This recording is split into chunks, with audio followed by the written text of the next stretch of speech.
Hi guys, Gravy here with an analysis of semi-rageless trip. So first enable rage, you're going to need it. And the difference to what you're seeing in Hegemege's tutorial is that here you don't do the huge circle, instead you do a small quick turn and boost the bike at the same time. So the general idea here is to jump off before the bike hits the mountainside, which will make Jaden continue at approximately the same velocity, bounce into the walls, and finally get the right direction, keep most of the velocity, go up and land on the plateau. The difficulty here is timing the turn and the boost correctly, and timing the jumping off the bike, and also avoiding bumping into the bike. These are my first attempts you're seeing right now. So we're just going to wait until I actually manage it, which should be in a moment. Yeah, there we go. And now let's walk through a couple of examples to illustrate what's actually going on when you try to do this jump. To understand what's going on in this strat, think of a pool table. When a ball on a pool table bounces off one of the borders, its direction gets mirrored and most of the velocity is kept. The same happens here. Jaden bounces into one of the polygons of the mountain and is bounced off. In this case, he doesn't have enough velocity to make it all the way to the top.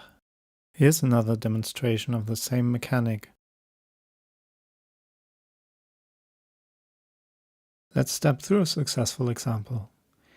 Here I land in almost the same spot, and this time I easily have enough velocity to land all the way on top of the plateau. You don't even need that much velocity, but it doesn't hurt either. Okay, let's have a look at the start of this attempt in a little more detail.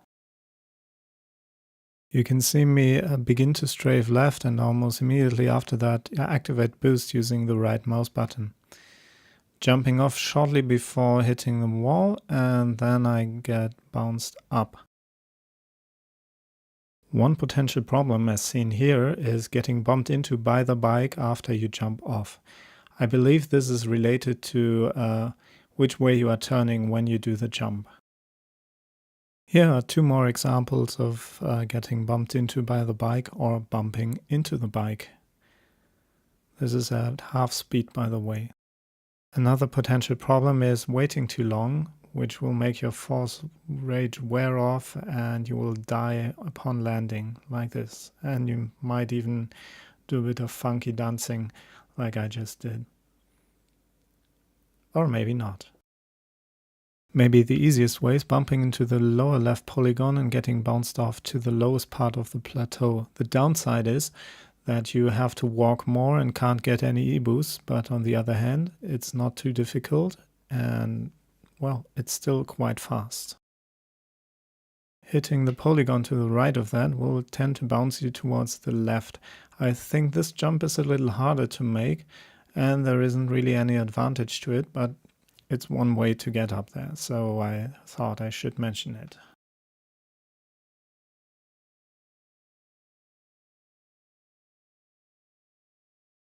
Finally, if you land on the left polygon, but very, very close to the right one, you will get bumped up almost straight up and be able to land on the left part of the plateau, which tends to set you up for the nicest elevation boost chains. Sometimes using the right polygon can look like it's not going to work, only to actually still barely end you up where you needed to go. Whew.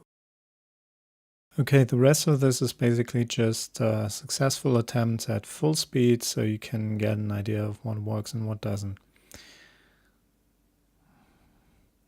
As you can see, left polygon means you go to the right. Right polygon means you go to the left. That's fairly consistent, and actually if you land on the right you might have a bit of trouble finding your way.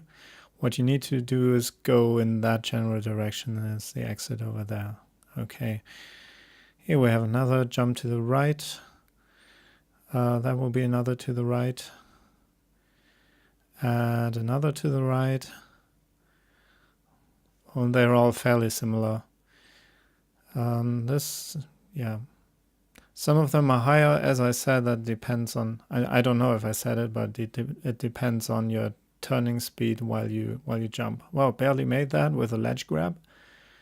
So sometimes a ledge grab can save you with this. This is another one to the left. Very nice.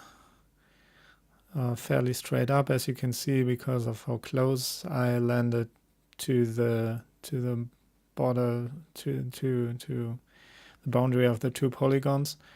Another one slightly to the right. Yeah, and this is again fairly straight up, except a little to the left. Well, that's it for this analysis. I hope you found it helpful, and you kind of discovered that this is actually quite doable. Heck, even I can do it. So if you have any other questions or want to prove the supremacy of the old approach of letting the bike bounce you up, let me know, or don't. Anyway, good luck with your runs and see you next time. Bye bye.